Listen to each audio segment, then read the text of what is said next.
Day is that? It's a Friday? Oh, you're right, yeah. All right. All right, good evening, everyone. I'd like to call this Village Board meeting to order on Monday, May 1st, 2023. And before we can conduct any official business tonight, we need to swear in some new trustees. And so we have to swear in two incumbent trustees, Trustee Robin LaBedz and Trustee Tom Schwingbeck, and then swear in two brand new trustees, to be, in just a few moments, Wendy Dunnington and Scott Shirley. And so without any further ado, then I'd like to ask Trustee LaBedz to join me up front.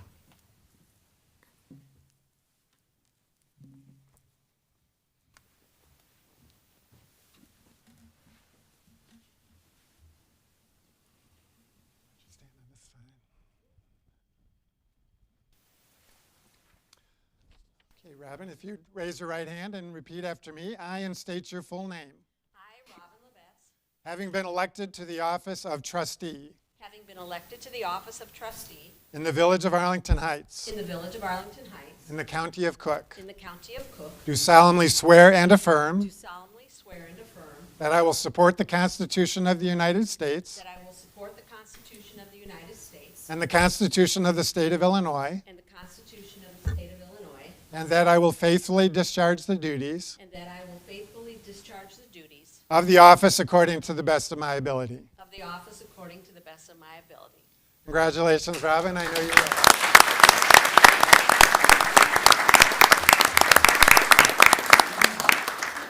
So I know you already have a village logo pin, but just to give you a brand new one, nice shiny one, let me give you that. Thank you. And I know you're going to have to sign your oath. But before you do that, please, the Thank you. microphone is yours. All right. Thank you very much. Got some notes.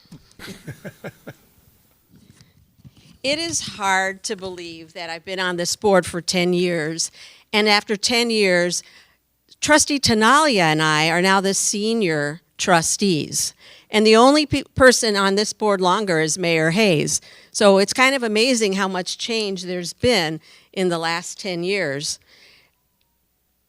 There's also been a lot of change on the village staff from the village manager on down in the last 10 years. And there's been a lot of change in our community and in the world at large in the last 10 years, as you all know. And some of the changes, and admittedly the stresses brought on by the pandemic, both in my work life and my village board life, caused me to reflect on whether I wanted to continue to serve in this capacity. Even a year ago, I was on the fence about running for re-election, which a number of people who know me know that is true. Then a little project came along just down the road that I knew would result in big changes for the village. And knowing that there would continue to be changes on the board, I felt compelled to run and provide continuity and experience gained from my many years of service, not just on this board, but also on the Plan Commission and other boards and commissions that I've served on. So here I am, eager to deal with whatever changes and challenges we will face. I'd like to thank the many people who have helped me gather signatures and provided me with support and encouragement during this election process. I want to thank everyone who came out to vote, especially given that this was a relatively quiet election. I thank the residents who put their trust in me to keep Arlington Heights the wonderful community that it is, to deal with the issues that we face and the ones we don't know we will be facing during the next 4 years. I pledge to keep working hard as we face these issues together. Finally, I'd like to point out that our service on the board affects every part of our lives, including our families. So the person I'd like to thank most of all is my husband, Gary, for his love and continued support while I continue on this journey. Here's to the next 4 years. It's an exciting time to get to be here in the village, and I'm really looking forward to it. Thank you.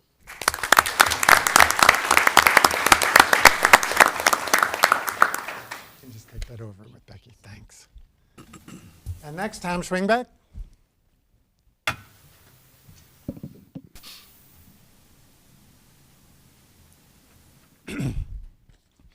Tom, if you'd raise your right hand and repeat after me. I, and state your full name. I, Tom Schwingbeck, Having been elected to the office of trustee having been elected to the office of trustee in the village of Arlington in Heights, the village of Arlington Heights in the county of Cook, in the county of Cook, do solemnly swear and affirm do solemnly swear and affirm that I will support the Constitution of the United States that I will support the Constitution of the United States and the Constitution of the State of Illinois, and the Constitution of the State of Illinois, and that I will faithfully discharge the duties and I will faithfully discharge the duties of the office according to the best of my ability. of the office according to the best of my abilities. Congratulations, Tom.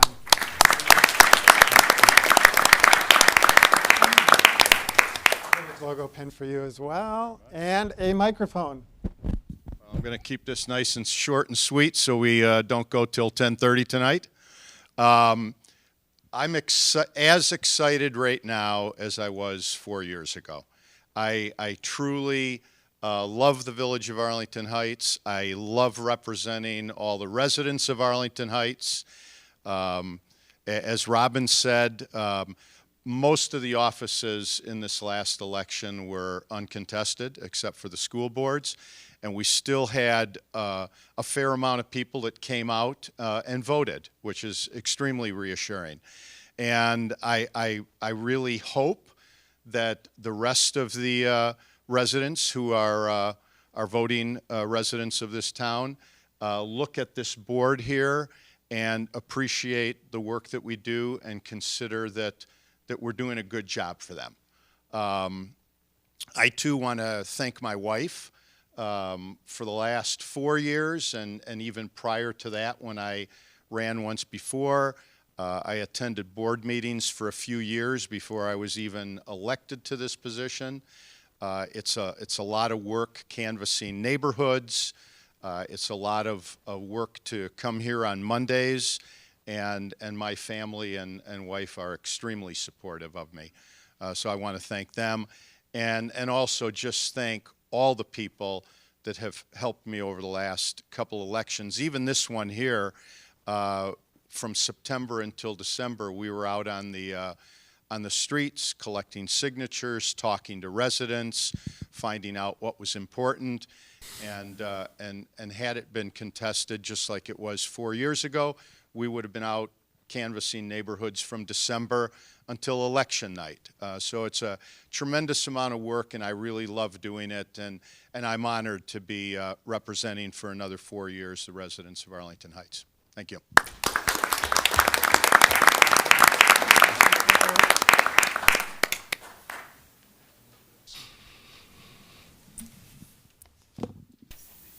And Wendy Dunnington.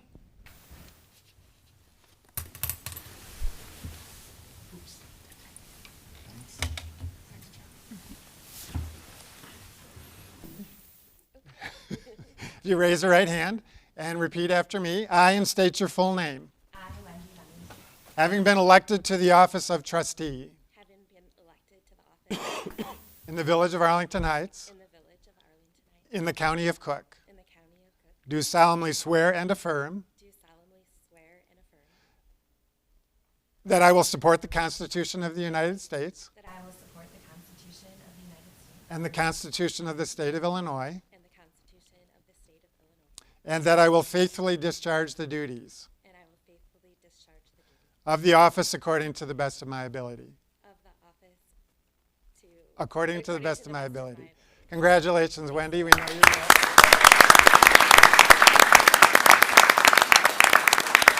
Assure you, Wendy, that this is probably the hardest thing you'll have to do as recite the oath. And so it doesn't necessarily get easier after this, but that is a difficult thing. So let me give you a logo pin to wear proudly as a representative of this community, as all elected and appointed board members wear. And I'm going to give you the microphone as well. Here you go. Thank you, Mayor Hayes. I just want to say thank you so much to everyone that encouraged me to run for office and everyone that supported me throughout the campaign process, especially collecting signatures to be on the ballot. I definitely felt the full support of my family, my friends, and my church community, many of which are here tonight, which I really appreciate to see your faces tonight. I was inspired to run for village trustee because of my Discovery book group, my interest in politics, and because I wanted to serve Arlington Heights in a new way. So I'm excited. I'm honored to be village trustee along with my fellow trustees, and I'm excited to get started tonight. And I can't wait to be a part of this great group and work with the village staff. Thank you so much.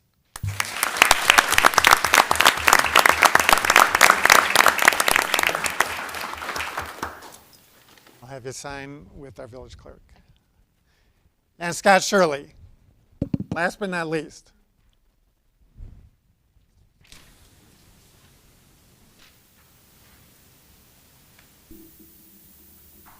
Scott, if you raise your right hand and repeat after me. I, and state your full name, I, Scott Shirley, having been elected to the office of trustee having been elected to the office of trustee in the village of Arlington Heights, in the village of Arlington Heights, in the county of Cook, in the county of Cook, do solemnly swear and affirm do solemnly swear and affirm that I will support the Constitution of the United States that I will support the Constitution of the United States and the Constitution of the State of Illinois, and the Constitution of the State of Illinois, and that I will faithfully discharge the duties and I will faithfully discharge the duties of the office according to the best of my ability. of the office according to the best of my ability. Congratulations, Scott.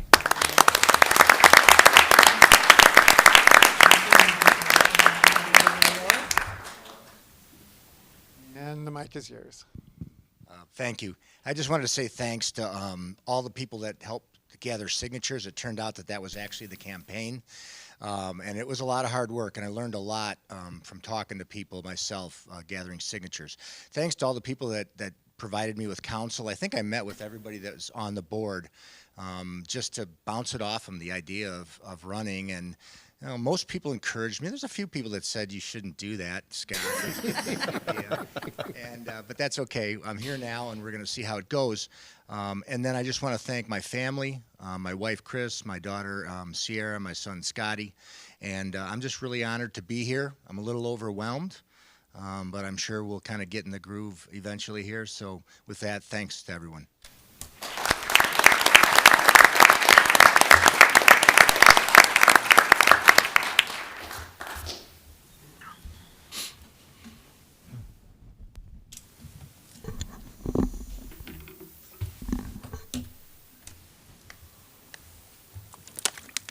Well, as Scott is taking his seat, let me just thank them again, all four of these individuals, for stepping up to serve our great community. The elected positions on this village board and all throughout the community are very personally rewarding, but they can sometimes be very challenging and thankless at times. And so we very much appreciate the dedicated service of all of our elected representatives, whether they're on the village board, the school board, the park board, the library, the township.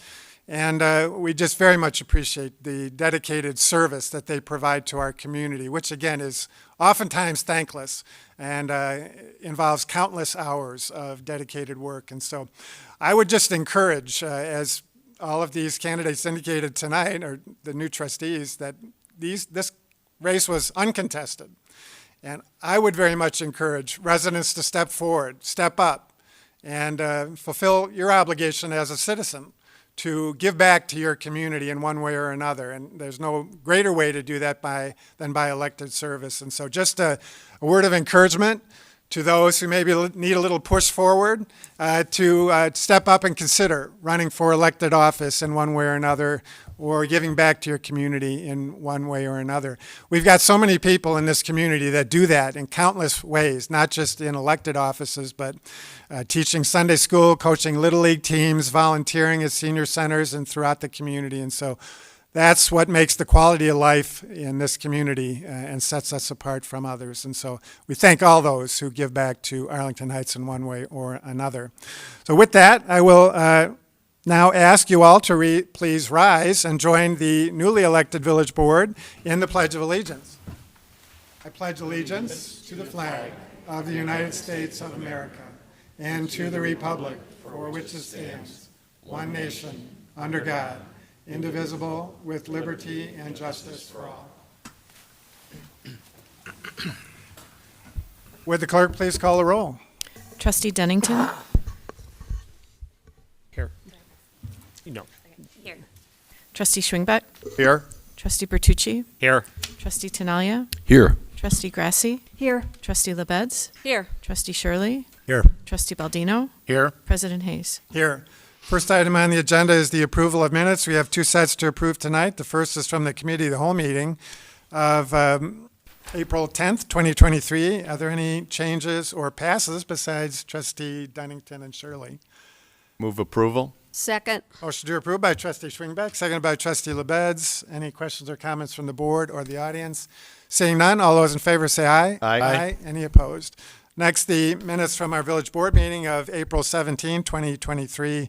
Any passes or changes other than the passes for Trustees Dunnington and Shirley? I move to approve the minutes for the village board for 1723. Second. Motion to approve by Trustee Grasse, seconded by Trustee LaBedz. Any questions or comments from the board or the audience? Seeing none, all those in favor say aye. Aye. Any opposed? We move on then to the approval of the accounts payable, and I call on Trustee Bertucci. I'll move approval of the warrant register for check dated 4/30/2023 in the amount of $1,110,283.58. Second. Motion by Trustee Bertucci, seconded by Trustee Schwingbeck. Any questions or comments from the board? Anything from the audience? Seeing none, roll call. Trustee Bertucci. Yes. Trustee Schwingbeck. Yes? Trustee Tinaglia. Yes. Trustee Grasse. Yes. Trustee Shirley. Yes. Trustee Baldino. Yes. Trustee Dunnington. Yes. Yes. Trustee LaBedz. Yes. President Hayes. Yes. We move on then to recognitions and presentations, and we're joined this evening by Greg Padovani, the chairman of our Veterans Memorial Committee, as we are just weeks away now from our annual Memorial Day Parade and ceremony, now in its 104th year. Very, very proud of that, and Greg is at the helm of that once again this year and has a very special announcement here this evening to make. Greg, welcome. Thank you, Mayor, and congratulations to our new trustees, and thank you to our other trustees and our mayor for serving our community as well as you do. As the mayor said, I'm Greg Padovani. I serve as chairman of the Veterans Memorial Committee of Arlington Heights, and we're organizing the 104th Memorial Day Parade and Ceremony in our town to honor our fallen heroes, both here in this town and of course, from all over our nation. Just for a little housekeeping, you'll find on the village website, www.vah.com, you'll find the information about Memorial Day by just putting in the search bar Memorial Day. You'll see the map and the announcement of the parade and ceremony times. And this year, as always, we celebrate Memorial Day in Arlington Heights on traditional Memorial Day, which this year is going to be Monday, May 29th, 2003. The parade steps off right in front of City Hall here at 9:30 sharp, and it ends at Memorial Park, which is that little triangular park just west of the library that has the eternal flame. And at 11 o'clock, we will hold the ceremony, the Memorial Day ceremony, in that park to honor our fallen heroes. And the special thing this year that's going on is that it's come to our attention that there is a 59th fallen hero from our town. We've always been talking about the 58 fallen heroes, but it was last December I was contacted by a lady from Switzerland who was doing genealogy research on her family, and she followed her family tree here to the little town of Dunton, Illinois, and there were the Seeburgs here, S-I-E-B-U-R-G, although there are many spellings of it, and they had a farm in this just outside of Dunton on Euclid Road, a couple miles east, on what is now Rolling Green Country Club. And on that farm, George Seeburg had his family, and one of the young sons he had was John Seeburg. And John was 18 years old when the census, the 1860 census came around, and then the Civil War happened. And John, along with Walter Kennicott, by the way, if everybody knows that one of our other fallen heroes from the Civil War was Walter Kennicott, John and Walter joined the 8th Illinois Cavalry Regiment, which was formed in St. Charles, Illinois, and became one of the more famous units, cavalry units in the Civil War. They fired the first shot at Gettysburg, which is a story in itself. And unfortunately, that's where Walter Kennicott died of his wounds right after the Battle of Gettysburg. And then just 3 months later, John Seaberg himself was killed at Rappahannock Station in Virginia. And the sad thing about it is we do not have any pictures of him. He was just a young man of 21 at the time when he died in 1863. And his family didn't have any photos of him. And sadly, we don't even know where he was buried, because at the time, at the Battle of Rappahannock Station, the Army of the Potomac was in retreat. So they buried 900 Union soldiers in a mass grave, and we believe that's where John Seaberg is. So this year, in Memorial Day, we're going to bring young Private John Seaberg back to our community's memory after 160 years of being lost to our memory. He's coming back, and we're going to give him the honor, the just honor due to him as one of our fallen heroes. And in the process, we're also going to be honored to host his distant relative who found him. Nadine Lustman is coming in from Switzerland. She's going to be here. She's going to be in the parade with me, and she's also going to speak at the ceremony about her family, the Seabergs, who were very prominent in Dunton, by the way. They had a pharmacy, they had a drugs, a butcher shop, and a hardware store here in town. But we're also honored in the parade to be hosting the 8th Illinois Cavalry Regiment reenactors. So even though we don't have any photos of John Seaberg, the 8th Illinois will be wearing the authentic uniforms, the Civil War uniforms that unit wore at that time. They'll bring 4 mounted horsemen and a bunch of marchers, and they'll participate in our parade in honor of John, to bring him back to our memory and to honor his sacrifice. There's plenty more information. In fact, what I want everybody to do is on the Memorial Day at the parade, Tom Schwingbeck and John Scaletta are organizing scouts to pass out these beautiful, our traditional Arlington Remember signs. We've got thousands of these that will be passed along, and on the back of this sign are the names that include John Seaberg here. So our request is everybody who receives one of these signs along the parade, as the veterans, as the active duty military, as they pass on by, please hold these up and yell thank you, because this tells them that our community honors and remembers not only our fallen heroes, but also those who served and did come back. Are there any questions? I'll leave some of these here for, Randy, I'll leave these here for anybody who would like to pick them up. Oh, Greg, thank you. Again, not just for everything that you do for Memorial Day, but for throughout the year, all of the activities that help honor and remember our military service members and their families, and all of our veterans, and especially our now 59 fallen heroes. And so I'm very much looking forward to hopefully good weather and record attendance at both the parade and our 104th version of the Memorial Day ceremony at Memorial Park. So thanks, Greg. Thank you. Thank you very much. Hope to see you all there. One other item on the recognitions and presentations portion of our agenda, and that's a Building Safety Month proclamation. And I've spoken enough tonight, and so I'm not going to read all of the different whereas clauses, but I just want to recognize the month of May 2023 as Building Safety Month in the Village of Arlington Heights. Just the first whereas clause, the Village of Arlington Heights is committed to recognizing that our growth and strength depends on the safety and essential role of our homes, buildings, and infrastructure, and how they play a very vital role in both our everyday life and when disasters strike. And so we thank all the members of our team in our building and life safety department for ensuring that all of our codes are met and that people in their homes and in their businesses remain safe on a daily basis. And so, again, the month of May 2023 is hereby designated as Building Safety Month in the Village of Arlington Heights.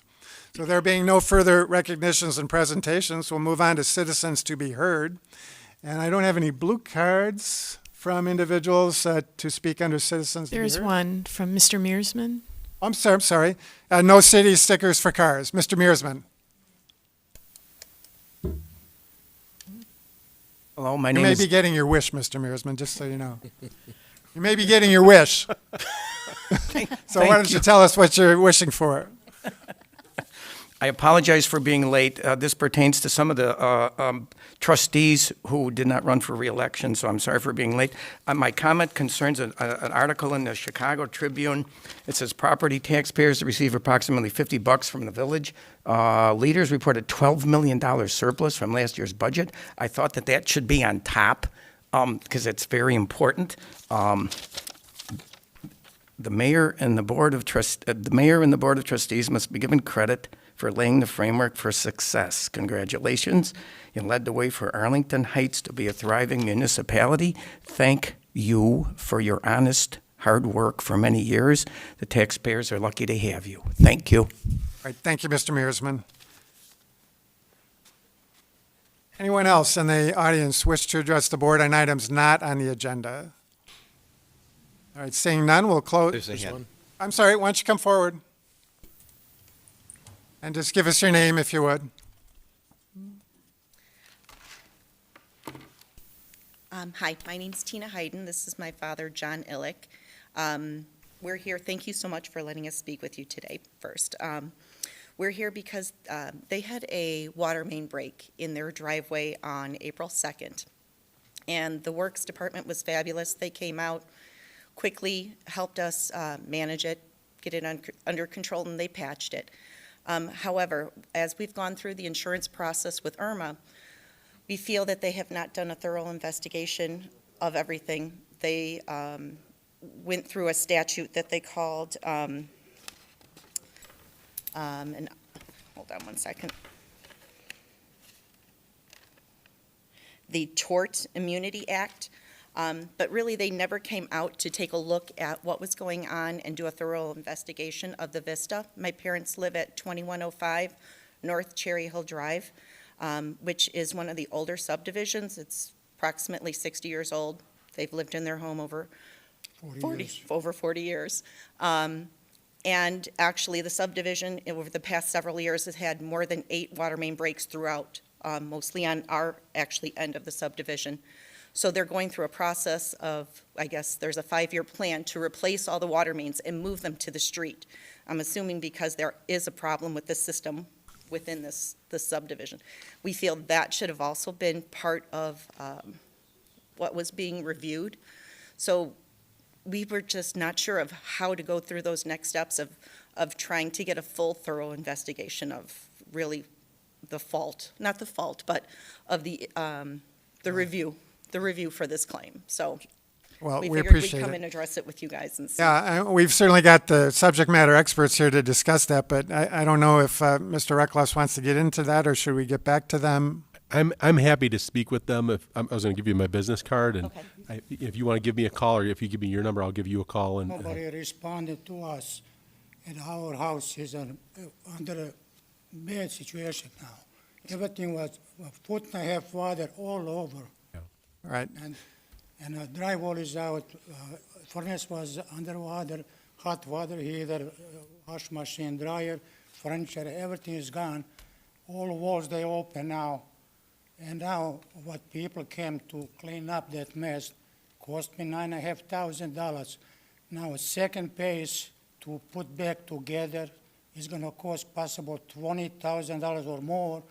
And insurance doesn't want to even come, even talk to us or cover something.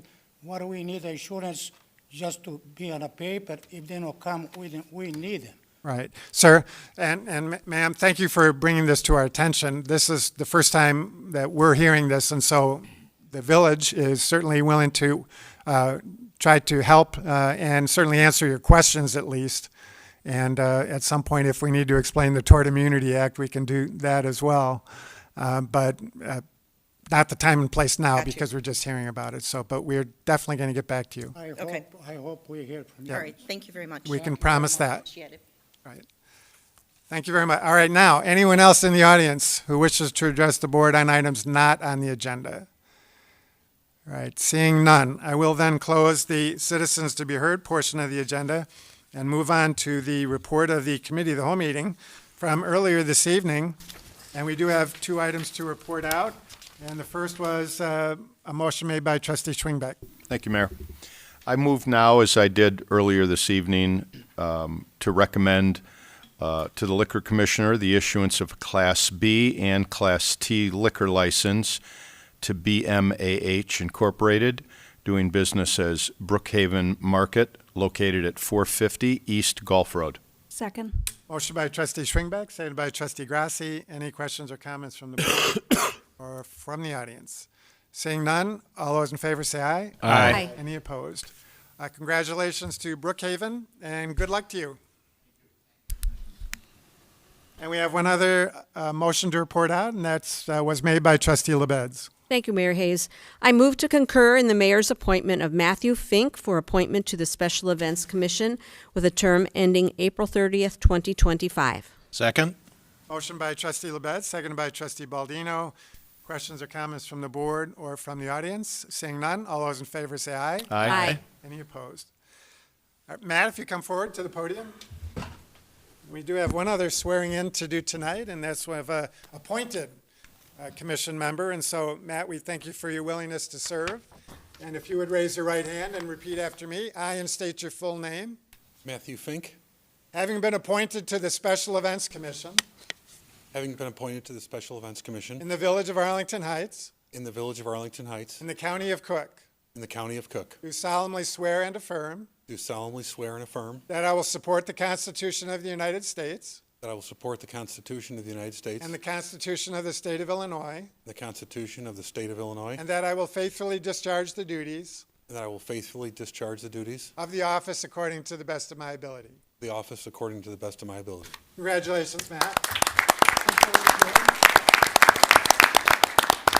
Present you with the village logo pin. Again, all elected and appointed board members and commission members get to wear as a representative of this community. And if you would please take your oath and sign with our village clerk. Thank you. So, thank you. Congratulations. We have no other old business, and so we'll move on to the consent agenda. Are there any members of the board who wish to remove an item on the consent agenda? Any members of the audience wish to remove an item on the consent agenda? Seeing none, any members of the board wish to vote no or pass on any items on the consent agenda? If not, I'd entertain a motion to approve. Move approval. Second. Motion to approve the consent agenda by trustee Tinaglia, seconded by trustee LaBedz. Roll call. Trustee Tinaglia? Yes. Trustee LaBedz? Yes. Trustee Baldino? Yes. Trustee Shirley? Yes. Trustee Bertucci? Yes. Trustee Schwingbeck? Yes? Trustee Dunnington? Yes. Trustee Grasse? Yes. President Hayes? Yes. We move on then to new business, and we do have two items to consider tonight regarding the additions to Greenbrier and Windsor Elementary Schools in District 25 in Arlington Heights. But first, I need to call on trustee Dunnington for her first official act. I am going to recuse myself from this vote tonight because I am an employee of School District 25. Okay, thank you. We would then, why don't we have Mr. Reckless explain why we're here tonight again? If you all recall, both of these ordinances were discussed at previous meetings recently. We discovered subsequent to the approval of the discussion of those items that there was an error in the notice for the Plan Commission for these items, and we wanted to make sure we do this on the up and up, and that everyone, if there was someone that didn't see the notice, that they had an opportunity to participate in this discussion. And so we did rerun both of these items through the Plan Commission, and we're here again to put them again before the Village Board. And both of these items relate to a ordinance that would update the special use permit for Greenbrier School and Windsor School. And so there's the actual ordinances are under legal, but the new business items are under just regular new business. And so I don't know if it's the board's pleasure if we'd like us to run through these items, or if you would like, entertain any questions or comments, or if you'd like to take a vote. That's up to I you. would prefer not to run through the items again. We have representatives from the school here. Dr. Bine is here. Dr. Lori Bine, thank you for joining us. And Ryan Schultz from District 25 Facilities.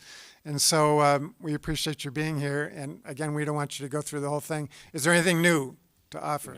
No changes. Okay. And my understanding from a legal perspective, Mr. Passman, is that everything that happened in the prior hearings is in the record and applicable to tonight's hearing. Correct. Well, right, and then I would say, Mayor, this is not a hearing, nor was it a hearing last time you considered it. The hearing was at the Plan Commission. It's the same item, so there's no. Yes, you can rely upon what you heard when this was back before you a couple months ago. Right. And questions from the village board is a matter of record and part of this application. Absolutely, Mayor. Right. Okay. So any questions from the village board? Seeing none and nothing further from the petitioner. Any questions from the audience? On, let's take one at a time, on Greenbrier School Edition. Seeing none, we're waiting on the ordinances, right? We don't need a motion at this point? No, you do not. No, those come up later under under legal. Okay. Anybody here want to speak on the Windsor School Edition in the audience? Seeing none, I will have you both sit down then, unless you have anything further to utter, and thank you for being here. And let's go ahead and move to those legal items now. We do have the two ordinances to consider. The first is the Greenbrier School Edition. Who would like to make the motion to approve the ordinance? Trustee Grasse. I move to approve the ordinance for Greenbrier School at 2330 North Verde Drive.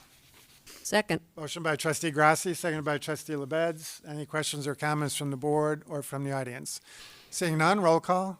Trustee Grasse? Yes. Trustee LaBedz? Yes. Trustee Schwingbeck? Yes. Trustee Baldino? Yes. Trustee Bertucci? Yes. Trustee Shirley? Yes. Trustee Tinaglia? Yes. President Hayes? Yes. And we have the ordinance to consider for the addition to Windsor School. Trustee Bertucci. I'll move approval of the ordinance as described for Windsor School located at 1315 East Minor Street. Second. Motion by Trustee Bertucci, seconded by Trustee Baldino. Any questions or comments from the board or from the audience? Seeing none, roll call. Trustee Bertucci? Yes. Trustee Baldino? Yes. Trustee LaBedz? Yes. Trustee Grasse? Yes. Trustee Shirley? Yes. Trustee Schwingbeck? Yes. Trustee Tinaglia? Yes. President Hayes? Yes. Well, thank you. Good luck to you. Hopefully you'll have a good construction season. All right, move on then to the report of the village manager, and we do have one item to consider tonight. That's the early review of a request by Full Circle Communities for a permanent supportive housing development at 1519 South Arlington Heights Road. Let me just call on our village manager first to explain the early review process. Sure. Thank you, Mayor. As you all know, going through a full development review is quite a commitment in terms of time and money for applicants. And sometimes folks don't want to go through that whole process if they don't think that whatever they're proposing is going to be well received by the community or by the village board. And so we have a process called early review where applicants can provide some general information with certain guidelines to the village and get preliminary feedback before they commit to an entire formal development review process. And so that's what we're going through tonight is a general presentation of this concept by Full Circle. The staff is not recommending approval or denial of the concept at this point. We don't have enough information to do so, but we have done a little bit of analysis, and we're not seeking any kind of formal approval or denial of the project at this time. This process is just here to kind of get some general feedback for the applicant so they can make a decision on whether or not it's worth their while to proceed in the process. Thanks. And just to clarify for the new board members, we will not be taking not be receiving any motions or taking any votes following our discussion this evening. We're just providing feedback to the petitioner on this proposed development. And so we have individuals from Full Circle here. Why don't you come forward? Who's ever going to present? Good evening. And just give us your name. Yes. Good evening, everyone. My name is Denise Reyes. I'm Emma O'Connor Brooks, and we are project managers with Full Circle Communities. Wanted to thank you very much for this opportunity to present this project to you this evening. With us today also from Full Circle is Jordan Bartle, who is our Vice President of Real Estate Development, and members of the Housing Task Force. Next slide, please. So there is a slide advancer on the podium there. Perfect. Thank you. Okay. So our presentation today is going to cover who we are as an organization, who Full Circle is as a developer and owner of nonprofit of affordable housing, how we are responding to the community need in Arlington Heights. We'll talk a little bit about the site in which the project is currently located, project details, and introduce our entire development team. The types of services that we'll be providing, and our experience level in developing affordable housing, and how this will benefit the community overall. So a little bit about Full Circle. We're a nonprofit housing developer based in Chicago, and we work in Illinois, Iowa, and Michigan. Our mission is to expand access to quality affordable housing through the preservation and development, thoughtful design, and the provision of targeted supportive services to our residents. And to achieve this mission, we dedicate 75% of all of the economics of our buildings to serve our residents and provide services overall. We currently own and operate over 1,500 units across all 3 states. So Full Circle is responding to the community need.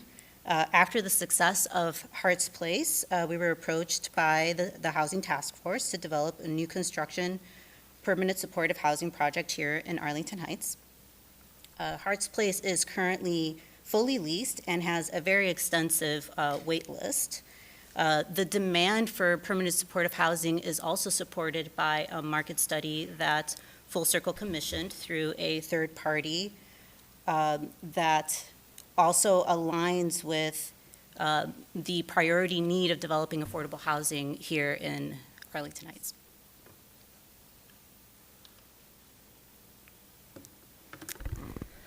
So the site location is at 1519 South Arlington Heights Road, near the cross-section of Gulf Road. Within a half mile of the site, there's a lot of resources that would be there for our future residents, including dining and grocery stores, pharmacies, health clinics, and parks. We think that not only is Arlington Heights itself a high opportunity area for our future residents, but this site specifically offers a lot of resources. It also has sidewalks, which for permanently supportive housing is great because it makes it walkable for our residents. And there's a PACE bus Route 208 just to the south of our property that's within walking distance and connects to CTA and Metro lines. So our site is situated just between a memory care facility to the south and then a vacant property to the north, and to the east and west are single-family homes. We've strategically located our building at the south portion of our site to access the drive aisle that's already existing that we'll share with the memory care facility to the south. There's also some existing wooded portion at the north end of our site that we plan to maintain the native trees there and clean it up and augment that space. So our site is located on about 4 acres, and we plan to have 25 units in 3 stories of a multifamily property. The total parking is 41 spaces, and that is 10 spaces shy of what code requires, but we've found that across our portfolio for permanently supportive housing, there's a low parking utilization rate for these types of properties. And the task force has also done parking counts of permanently supportive housing in the area and has found that they're not used to their fullest. So we feel that the parking ratio we're providing is sufficient for this population. You will also notice that the parking is located in the rear of the property. That's for both aesthetic and safety concerns. We have a driveway at the front portion that will allow access to the north end of the site, and so we don't want our residents having to cross any through traffic. So our unit mix is 21 bedroom units and 5 2-bedroom units for a total of 25 units. All of our units meet the minimum village code requirements for unit size. And they also will feature adaptive units. Not all of them will be ADA, as we are disability neutral, meaning not all of our tenants will necessarily have physical disabilities, but the adaptive units allow accessible features to be installed as needed. So our targeted population, as I mentioned, is 100% permanently supportive housing. That means that it's not transition, it's all of our tenants will have leases, and the supportive housing element means services are provided, but they're not required as part of their tenancy. We also have 100% rental assistance, which means that all of our tenants won't pay more than 30% of their income on rent and utilities. And that funding is coming through the Housing Authority of Cook County. Our targeted population is veterans and people with disabilities. This means that in order to be a leaseholder or head of household, you have to have a disability to apply to this property, but you don't have to be a veteran. We're just putting a preference on veterans, so veterans would move to the top of the list for the applicant pool. We also are targeting 30% and 50% AMI levels. So just to put that in context, for a 30% AMI, as a single individual, you would be making about $22,000 a year. And for 50% AMI, that's about $36,000 a year. So you'll see that most of our units are targeted 30% at 22 units, with 50% at 3 units. For our project financing, most of the funding is coming through a permanent supportive housing grant from IDA. And we have other funding sources that include both private and public grants, as well as private loans.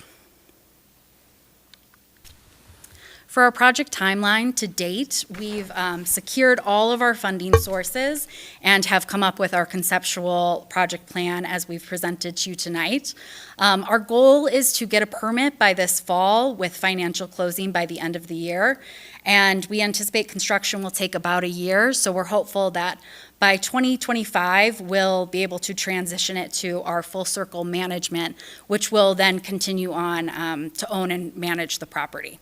So we have a dedicated team that's in it for the long run in Arlington Heights. So with that, I will turn it back over to Denise. Thank you. So just to break down who our development team is, we are Full Circle Community. We are owner-operator of affordable housing. Across our entire portfolio, we have very long compliance periods. As Emma mentioned, we are in it for the long haul everywhere that we build affordable housing. Our architect will be Cordigan Clark & Associates. General contractor, Weiss Builders, and Cage Civil Engineering. Highlighting here Creekview Apartments in Richmond, Illinois, which was designed by Cordigan Clark. And the current team that you see here is also a team that is currently working on a new construction project in Carroll Stream for 140 units. So with our services, we're committed to providing on-site services and community integration opportunities at no cost to our residents. And these are just examples of some of the services that we can provide. They are going to be tailored to the needs of our residents, and they will range from on-site case management to social activities, all of which are focused on client-centered assistance and independent living. All of these services, as Emma mentioned, are voluntary, and they are not a condition of tenancy. So I did want to highlight one of our projects that recently opened in 2019. This is Pearl Street Commons in McHenry, Illinois. And as we mentioned at the top of the presentation, Full Circle owns and operates more than 1,500 units of affordable housing. This project specifically we wanted to highlight because it is a good example of what we're trying to accomplish here in Arlington Heights. It is 25 units of affordable housing for permanent supportive housing. It is universally designed and is providing services to veterans and persons with disability that gives them a close proximity to amenities near the downtown McHenry area. And for this project, we partnered with Association for Individual Development to provide the residents services and to make tenant referrals. Again, this project opened in 2019, and since it has opened and have been operating, we've developed an excellent relationship with McHenry, and they are inviting us to come back and build more affordable housing for them. So just a little bit about the amenities for this project, which again will be similar to what we want to accomplish here in Arlington Heights. It is fully universally designed and handicap accessible. It is an elevator building. It has a library, a business center, a community room, outdoor patio space, laundry room, and storage for all tenants. And a little bit about the community benefit overall for Arlington Heights. Affordable housing as a whole reduces housing cost burdens for families of low income. It provides stability to vulnerable families and prevents homelessness. We believe that this project aligns with the village's DEI and inclusive housing strategies. We would be developing long-standing vacant land and contributing to the local tax base. Even though Full Circle is a nonprofit organization, we are a 501c3. All of our projects across our entire portfolio pay property taxes. And this project, it will be investing $12 million into the community while also creating 3 new permanent jobs for a service provider, a maintenance staff member, and a property manager on site. And with that, we would like to open it to questions. Let me first ask the staff if you intend to make a presentation, Charles. Yes, I'll be brief and just talk about the zoning actions that would be needed if Full Circle were to move forward. So the village manager talked about the early review process, so I will skip that. The main decision really will be during the process on the land use. The current property is zoned office transitional. It was rezoned in 2016 with a small office development. Obviously that has not moved forward. The corridor, the entire corridor is designated as office transitional.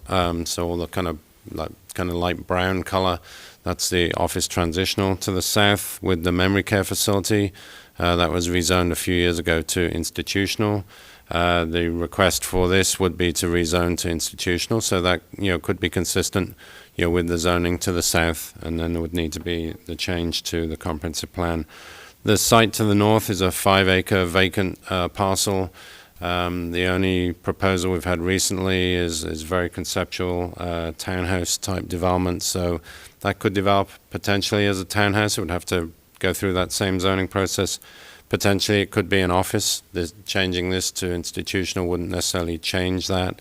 It could still be developed office. There is a small office building at Noyes and Arlington Heights Road as well, so that wouldn't be out of characteristic for the corridor. There is about a 25% vacancy rate in the northwest submarket for office right now, while we are seeing some independent, standalone, small medical type office users interested in the marketplace. Larger office developments, we're not seeing any interest, and I doubt that we will in the short term. So the first action would be, or consideration would be, does it make sense to change the comprehensive plan and change the zoning for the proposed use? And then secondly would be, let me go back, will be there's a number of site plan issues that would need to get worked out. The property entails a cross-access easement with the memory care facility to the south. My understanding, Full Circle has part of that property in the contract as well as the vacant office. This is a very, very conceptual site plan. It will need a lot of work to kind of meet our standards and develop it and flush that out, and we understand it's very early days at this point. We have asked for a plan on how the area to the north could be developed. Maybe short term it would be the wooded landscaped area, but long term we want to make sure that the new building is positioned that wouldn't preclude additional development down the road. So we'd like to see that site planned to take advantage of that down the road. So those are some of the initial preliminary site plan comments that we've provided to them. And I'll be happy to answer any questions, but that's a quick overview. Yeah, thanks, Charles. Well, let me just start off. Thank you for being here tonight and for expressing interest in this location and in Arlington Heights in particular. I think we've demonstrated over the course of a number of years now a commitment to both affordable housing and supportive housing in Arlington Heights. And so hopefully that's a big reason why you've chosen to seek a development here in our community. And so thank you for being here. Certainly I'm very supportive of this use. The only question, of course, is this a good location for all the factors that Mr. Perkins just indicated? So I just have a couple of questions. You've already answered one of them, and that's who you were targeting for your tenants. And I'm very happy to hear that you're giving preference to disabled veterans. Very important to me. I appreciate that. Any other senior citizens or any other preference that you'd be giving or along those lines? The preference is for veterans. The housing is for disabled persons, so that is not age restricted. It is income restricted. Right, okay. And the only other question I had before I turn over to the board was on your staff that will be present. What hours will be there, and will anybody be there overnight? Yeah, so they'll be working business hours, but we'll have security cameras 24 hours that can be accessed remotely. So we'll have a 24-hour phone line that can be used, and those security cameras can be accessed 24 hours a day, too. Okay. And Charles, just to expand on what you've talked about a little bit in terms of these properties, this property, how long have they been vacant? That this particular property and the property to the north? I want to say in the early 90s there were some single-family homes there, and there was an artist that used to do sculptures there, if anybody remembers. But those have been torn down probably for 10, 15 years would be my guess, that they've been vacant at least. Right. Okay, thanks. All right, questions or comments from the board? Trustee Tinaglia. Thanks, Mayor. You took one of my questions, and that was going to be whether or not someone was going to be on site full-time, and so it's business hours for that. That's correct. Okay. So explain to me and to us how the system works. Are there going to be vouchers that come from Cook County on that? Yeah, exactly. So there's what's called site-placed vouchers. And so Cook County, we create an interest list prior to construction completion, and then we work with Cook County to develop a site-based list that can get local residents on that list as needed. So it's specific to Arlington Heights so that you have people that want to live here versus just going on a county-wide list. So yeah, there will be a voucher-based system that creates a site-based list. So we have at least one other project in town, and that is a similar program like that. And it was my understanding that there was no ability for that developer to highlight or prioritize certain types of potential tenants. Now, that was disappointing here back then when that happened. How is yours going to be different that you can say to us here tonight, we are going to really have a preference for disabled veterans and so on, which is wonderful. So to make sure you understand where I'm going with this, how do you avoid getting handicapped into using vouchers from someone that is not on that preference list? Yeah, so you, in order to apply to the property, because of our funding sources as well as HAC vouchers, you have to have a disability. So that will be a requirement for all leaseholders. Yep. And then the preference is just something that's like overlaid on top of that and just allows veterans to move to the top of the list. But it's not necessarily a requirement, if that distinction. And anyone who applies, we wouldn't be able to discriminate based on where they're currently living, but because we're creating a site-based list, a brand-new site-based list, it allows us to target Arlington Heights residents, but we wouldn't be able to discriminate based on federal housing laws if someone from outside Arlington Heights would apply. Right. So that was, I think, the rub and the concern that's happened in the past here. And for me, it's wonderful to think that we could get local residents who need this help local veterans that are disabled, however we can arrange that. Is it reasonable to think that that can happen, or are we going to be stuck with not having that ability? Tell me a little bit more about how that happens. Well, we do intend to market this project to locally within Arlington Heights to increase the probability that the applicants are coming from the area. And also, we can work with local organizations to help get folks that are interested in this type of housing locally onto the site-based list. As Denise mentioned, we can't exclusively, filter people in based on where they live, but we can certainly work to get the folks that are either from the community or want to live in the community on the site-based list so that they're in line to potentially move into this property. Okay. Thank you. Trustee LaBedz. Thank you. Just to sort of expand a little bit, so all the tenants would have a disability, but some may also be veterans. Correct. Got it. Okay, I just wanted to make sure I had that clear. I think this sounds like a terrific project. I'm not concerned about the change of zoning to institutional, given that it's adjacent to an institutional piece of property. I was also encouraged because you told us it still pays property taxes, so that's nice to hear and appreciate that.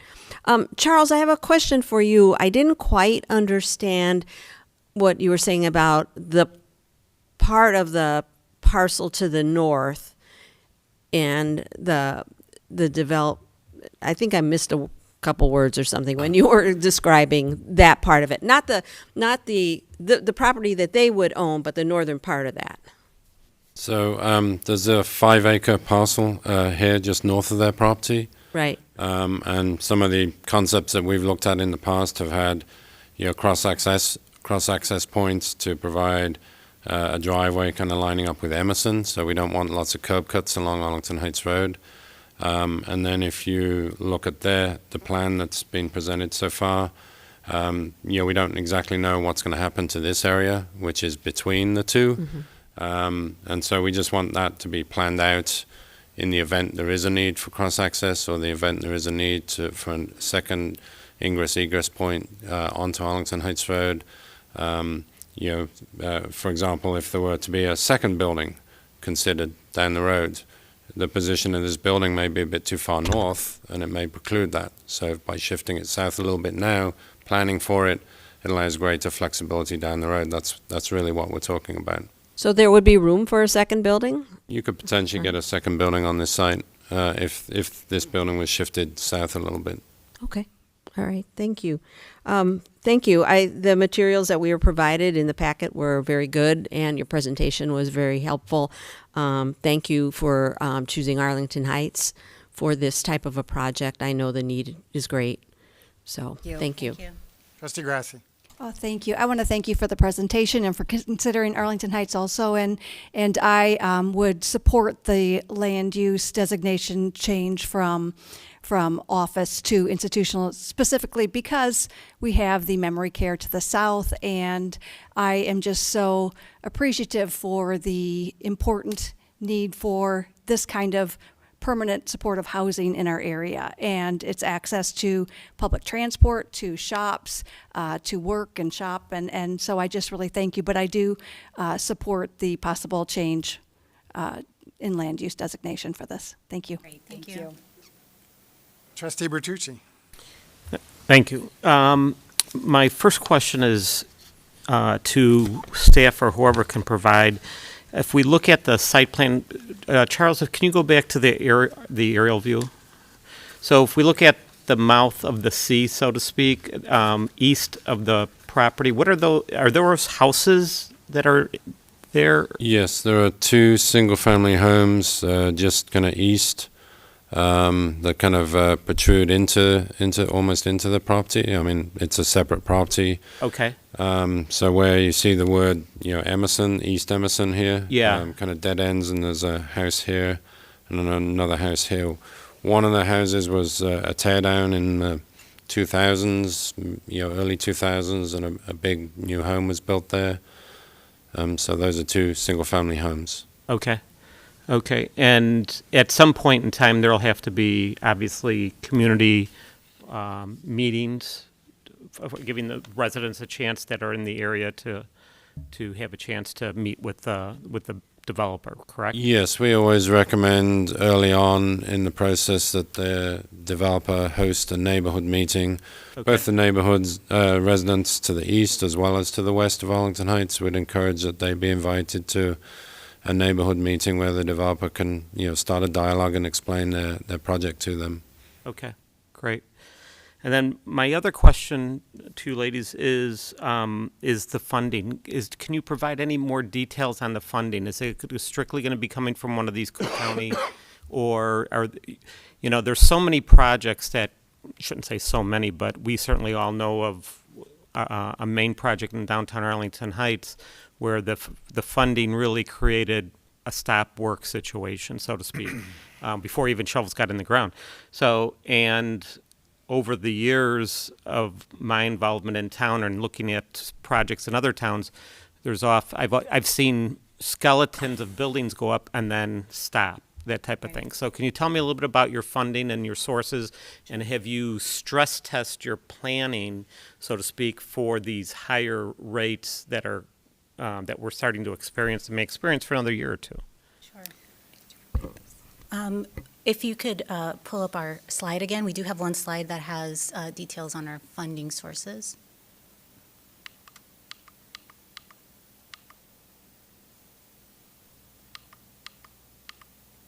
So our main funding source is through IDA's PSH grants. That takes the lion's share of development. All of our funding sources have been committed. We basically just, we need to go through the process with the Village of Arlington Heights, and we can get to our financial closing of all of these funding sources once we've gotten through that process and through permitting. We've worked very diligently to make sure that the project has been stressed and that we have covered all eventualities of covering any gap that we may have, and we believe that we've successfully done that. Okay, great. My next question is in reference to who defines and how do you define a person with disabilities? So it's actually based on federal definition through the ADA. Okay. And it's anyone who has a physical or mental disability that affects their life in one or more major ways. Okay. Then my last question has to do with the income levels. Who defines and how will that be defined in this? So that's the reason for targeting extremely low and low income is through our grant funding. So that's part of the requirements as working through IDA's grant funding. And those income levels are based on federal guidelines that we follow. Got it. Okay. And one last question for staff, Randy or Charles, is there on the rezoning from office to institutional, it's no secret that office space is becoming that there's a lot of vacancy, so on and so forth. On that, not on top of it, that property's been sitting there. So, is there any concerns from staff as far as moving this zoning from office to institutional? I think, Trustee Bertucci, we still want to evaluate that, but as I'd mentioned, the preliminary information that we have, the way the office market is right now, with 25% vacancy in the sub-market, the other land uses along that corridor, it seems that this could be a good fit. We just want to study that a bit further and also, really explore the site plan. The site plan is very, very conceptual and needs a fair bit of work, and we're happy to work with Full Circle on developing that further so we can, come to a better answer. So, we have not done our full review. We have not received all the materials, just like the board. So we've provided them a conceptual review letter with preliminary comments and seeking your feedback, and then they'll take all that information and start revising their plans, and then we'll be in a better position to make that recommendation at that time. Right. Okay, and you guys have read through the material and you understand going forward, if you decide to go forward, what the village will need. Yes, and we're committed to working with village staff to revise the site plan as needed. Okay, great. Thank you, Mayor. Trustee Dunnington. Thank you, Mayor Hayes. Thank you for the excellent presentation. I did take a drive over down Emerson Street to kind of get an idea of what that looks like in that area. And I was just wondering if you could pull up the site plan, what would it look like for the homeowners that are on Evergreen and then like their front yard to the north of their property? What kind of screening or space would be there? Would there be any buildings, or would it just be green space? What would it look like? Yeah, so as Charles mentioned, this is still fairly preliminary, but we do plan on creating buffer space for the neighbors to make it both like aesthetically pleasing and also for privacy purposes. But we don't have that fleshed out quite yet, just because we're still fairly early in the process. Okay, great, thanks. I think that it looks like a terrific project for Arlington Heights. There's definitely a big need for affordable housing in all of the northwest suburbs, and so this looks like a great start. I'm excited to see the full plan brought to the village. I think that it makes sense to change the zoning to I, since memory care is right next door, and it was changed to that. So I think it looks great. Thank you very much. Thank you. Trustee Schwingbeck. Thank you, Mayor. Thank you for the nice presentation. Just a couple of thoughts that I have as you proceed with this. You've bought the property from your southern neighbor that's just on it would be on your south end of the property, their north end. And in our notes here, it said that the developer of this project, who's the current owner of the site, had purchased a southern piece of land from Memory Care, which includes that stormwater retention pond. And I did ask some questions earlier today, but what I see here is that you intend to incorporate that land into an office development. I think that was a former proposal. Okay. Back in 2016, I believe. I could be wrong. But so we would be purchasing the land from the owners of the former proposal. Right. I'm not sure why that proposal fell through, but that's who we are purchasing the land from. And I'm assuming you're going to keep that as a retention basin. Yes, correct. Yeah. So we would, I believe it's partially on the memory care facilities land as well. Right. So we would work with them to develop a maintenance agreement. Okay. And some of my other questions have been answered. Certainly protecting those two single-family homes to the east would be really important as you move forward. Also, that north part of your property, if you can go back to the aerial view, you're going to develop the southern end of the property and then leave that northern side kind of undeveloped with all that overgrowth. Why wouldn't you just clear down that overgrowth and make the property look presentable? Is that a thought you're having, or because it appears that you want to just leave that brushy area to the north alone? Yeah, we were planning on augmenting it with landscaping and cleaning it up, and we see the native trees as a benefit of the site for the residents. But again, still early days and working with staff to make sure that our proposal is acceptable to both staff and the board. But yeah, our plan is to augment it with landscaping and clean up the brush so that it looks very presentable. Okay, that would be important. I would agree with your parking assessment. I'd like to see the whole plan come forward, but even the institution to your south, you don't see a lot of traffic in and out of there. Charles, on that aerial right there, Can you kind of just walk through the cul-de-sac that's required on the northeast side of that property? Yes, it's this East Emerson Street. That's kind of an old, kind of partial street that's, there's no cul-de-sac or turnaround for emergency services, refuse, or anything of that nature. So the prior office development, they were going to dedicate and improve your portion of that to provide for that turnaround. Right.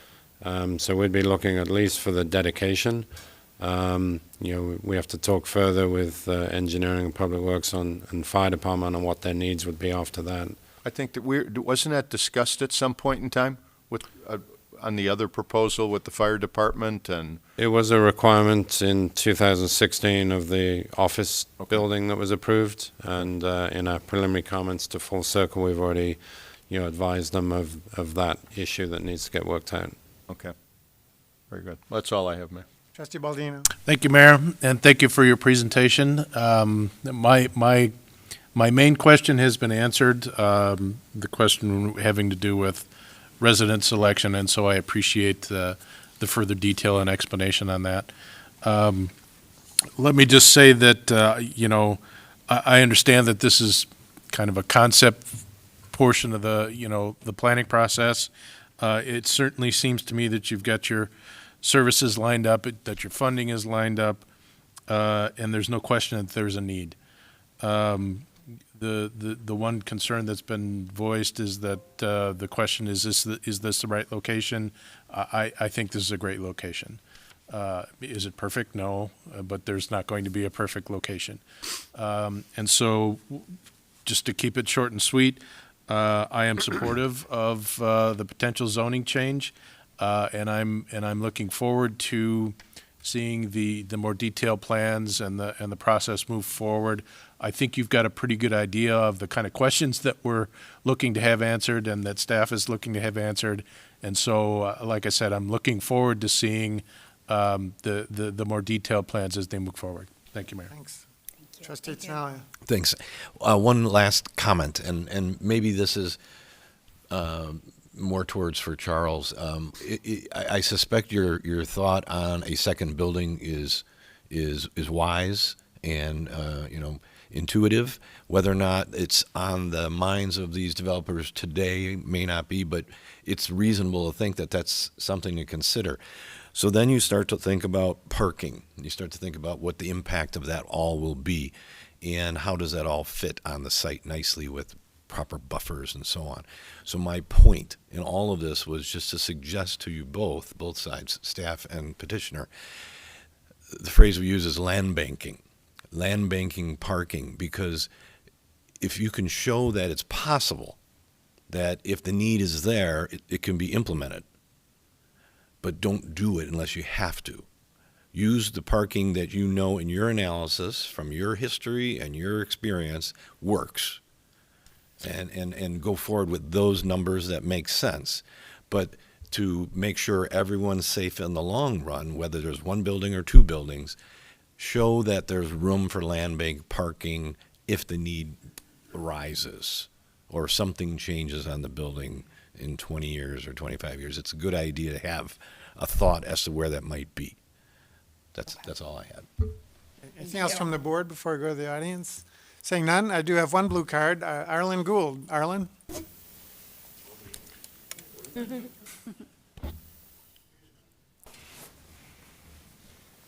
Well, that's me. I'm Arlen Gould. It's a pleasure to be here. I think, Tom, you and I were the only people around back when Bossier Place was first presented to this board. We know a few things from that time forward, and that is that this concept works. Be it Hart's Place, Philhaven, or any of the other facilities that the task force has been involved with. So I just had a few things to add to the discussion. One, we know this works. Two, we know there's a need in our community. Three, we know this will generate revenue for our facility, for our community. And fourth, and most of all, we're a community of good neighbors, but we're also a community of big-hearted neighbors. And my hope is that as this works its way through, it will gain your approval, and it will be another shining light for Arlington Heights to support those in need, those veterans who need a place to live, and others who have disabilities, because as we know now, these facilities do provide a way for individuals to live an independent life, a productive life, that they might not have been able to do without this. So it has my support, and I hope we have your support. Thank you. Thanks, Mr. Gould. Anyone else in the audience wish to address the board? Come forward. Good evening, everybody. Thank you for your time and patience. My name is Hugh Brady, and I am the co-president of the Housing Task Force. I just had two things I wanted to add. One is our Housing Task Force has worked with several different developers, and we've interviewed 8 or 10 different developers, and they all have different strengths. And one of the things that attracted us to Full Circle, we hadn't heard of them before, and when we found out about them, we said, this is a group we have to work with, because they take 75% of their operating net and plow it back into services for the building. So they're able to provide more on-site services than some of the other groups that we've worked with, which we think is a real plus. The other thing is, just to add a note to the need. I know everybody recognizes the need, but here's a number. When we first got started on the ill-fated Bossier Road project, the village asked the developer to do a market study to see if there was a need for this sort of thing. And they hired a market survey group, and they took the site, which is roughly where the corner of Arlington Heights and Buffalo Grove Road, drew a 5-mile circle, and came with the conclusion that within that radius, a 5-mile radius, there was a need for 973 units of permanent supportive housing apartments for people with disabilities. So it's not just a vague concept, it's a number. So that was all I wanted to say. Thank you. Okay, thank you, Mr. Brady. Next, just come forward and identify yourself if you would. Hi, I'm Sally Medill, and this is my daughter, Emily Medill. And since we've been given the opportunity, we wanted to put a face to the project. My daughter has lived in supportive housing.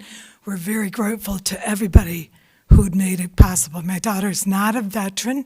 She has a disability deal. She's very hardworking, but is not able to earn enough to pay rent in this area and has taken advantage of the supportive services she's received and has had, a wonderful life, and we're very grateful. Here, turn around, Emily, so they can see you too, full circle.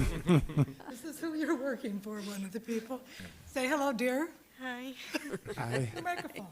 Hi. So thank you. All right, well, thank you for coming tonight and sharing your input. Anyone else in the audience wish to address the board on this agenda item? All right, saying none, I'll come back to the board. Any further comments? Well, hopefully you've got enough direction. Where are you at? There you are. You've got enough direction from the village board to move your process forward. So good luck to you. Thank you so much. Thank you. All right, anything else, Mr. Recklaus, besides your request for closed session? No, sir. All right, anything from the board under petitions and communications? All right, Mr. Recklaus.